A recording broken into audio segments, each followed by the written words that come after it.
Let's talk now to Al Jazeera's Middle East analyst, Yahya Ghanem, who's joining us here in the studio in Doha.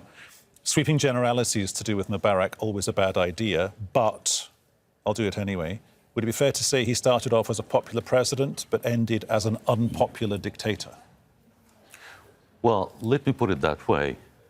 He started as a popular ruler, and there's a difference between a ruler and a president. Ruler rules, but president governs. He never governed, he ruled, and it was an absolute rule. So this is how we should put Mubarak in his beginnings, in that context. We have to put it in that context. He was just a ruler, okay? Not a president, not just a president. OK, let's unpack his legacy a little bit. Let's start with foreign policy and how he was perceived at the beginning of his term as a ruler, not as a democratic president, to carry on with that idea. He was, as we've established, for a lot of presidents and prime ministers in other parts of the world, the go-to guy, along with King Hussein of Jordan, to talk to from the mid-90s up until the early 2000s. Did he fail in that job, or did he still manage to maintain a desire to be on the right side of history, to do the right thing by the region? Well, I mean, Hosni Mubarak is a very controversial person, by the way, and there are many aspects of that person, that personality, which seem to be contradicting. Well, Mubarak, for instance, he failed to recognize the difference between stability and stagnation, both politically and economically. He always talked about stability, whereas in reality and on the ground, it was stagnation. He managed to invent a choreographed political life that didn't really exist. Of course, I mean, we have to remind the viewers that the majority of the Egyptians revolted against that invented, choreographed version of the political life, only to be shocked by his successor, who came from the ranks of the military, that he killed even that choreographed version of the political life. I don't know whether to give him credit or not on inventing that choreographed political life in comparison to what Mr. Sisi did. Many of the political catastrophes that happened under Sisi actually started during Mubarak, and long time, you know, when Mubarak was a president. For instance, I'm going to give you an example.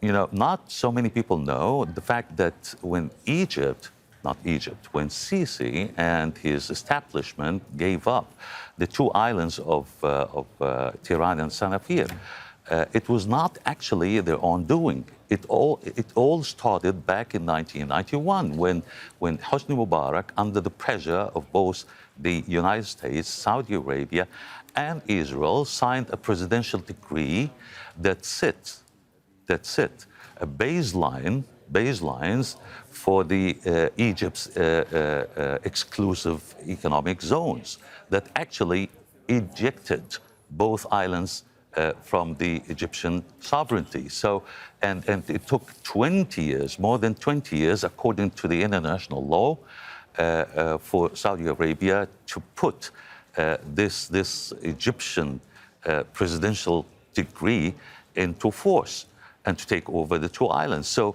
a lot of what we call political catastrophes that happened, you know, time-wise under Sisi started by Hosni Mubarak and during his time. OK, here's the thing. Did he do at any point during his tenure that thing that leaders in the region tend to do 5 or 10 years before they're toppled, for example? Did he wrap himself in the flag and kind of pitch himself as being this pan-Arab nationalist, or was he something different to that? Was he at a junction at some point in his political career and he went in a different trajectory, a different direction?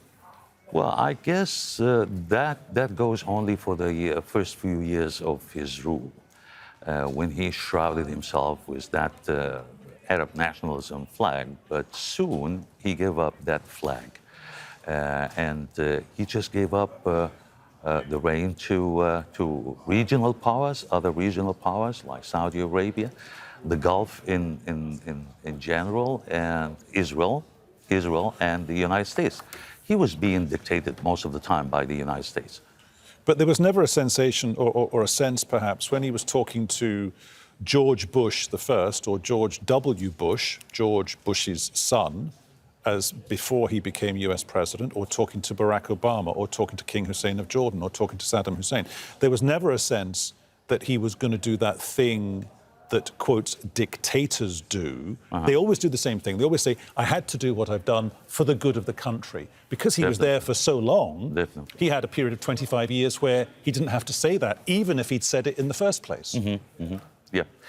Well, I guess what you're referring to is, was the reason for what you're referring to was, again, his eternal pursuit for what he thought stability. And the stability meant the stability of his rule. The fact that he was opposed to George Bush Jr. As far as some of the U.S. government's at the time overtures towards the Palestinian issue, for instance, when he was opposed to certain ideas, initiatives, and especially when he backed up President Arafat, late President Arafat, in rejecting that initiative during the time of Clinton. Clinton and Barak, Ehud Barak. He was after keeping stability for his rule. He knew that such step would have been met by public resistance. And in his pursuit for his stability, his rule stability, he backed up Arafat. Not out of Arab nationalism kind of thing, but again, it was all an attempt, a non-stop attempt to keep the stability of his rule. He didn't want to stir up the public, but it was not. I doubted that it was out of Arab nationalism or these slogans. But again, on the other side, we cannot discredit him for his role, pivotal role in 1973 war when he was the commander of the Air Force. Again, also, we cannot discredit him or take away the credit for the fact that he always kept a distance between the military and the rule of Egypt. At least he kept that facade, the civilian facade, in the presidency, and he deliberately kept away the army away from the presidency. So he was very good, very skilled, I guess, at kind of tickling the cat and playing with the kittens at the same time, because the military is something that people outside the region don't get. The military in Egypt is absolutely huge. I mean, it's a massive force. It is. But what was his skill set? I mean, this region now is so divided and divisive. It's difficult to imagine a leader in the Middle East reaching out to the Palestinians, reaching out to the Israelis, reaching out to the Americans, and being able to triangulate all that. So you end up with those photo opportunities of people getting off planes and embracing and shaking hands. Exactly. That leader in this region at the moment, they're not here, doesn't exist.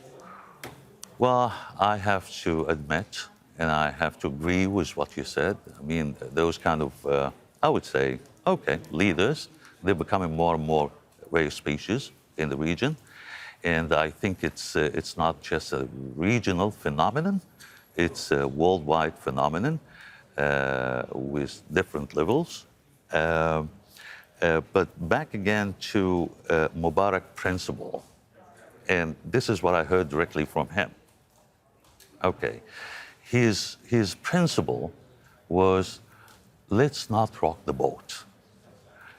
Domestically, regionally, and internationally. And by doing that, or by thinking that he was doing that, actually, he caused terrible stagnation, political stagnation, and economic stagnation to his country. So briefly, he had a very finesse touch when it came to the region, when it came to his interaction with other leaders in the region, and indeed around the world. Yeah. But he didn't have that finesse touch when it came to realizing the direction of travel of his own country, which was downhill. Exactly. Exactly. You put it correctly. Was there a point when, if he had identified that, the Arab Spring for him would not have unfolded in the way it did? Definitely. I mean, Mubarak, and let's admit it, Mubarak had a tremendous chance when he took over the rule in Egypt to reintroduce Egypt as a democratic country. He had all the opportunities to do so, but unfortunately, after a few years in office, he just decided to go the other way. And he only thought about himself and his legacy as a ruler. Of course, he didn't name himself as a ruler, as a president, and he failed also to recognize that, it's universal. This is a universal rule. You cannot allow a military to do politics, to be involved with politics, because if you do so, you would only kill politics. Okay, we have to leave it there for the moment, Yaghnem. Thank you so much.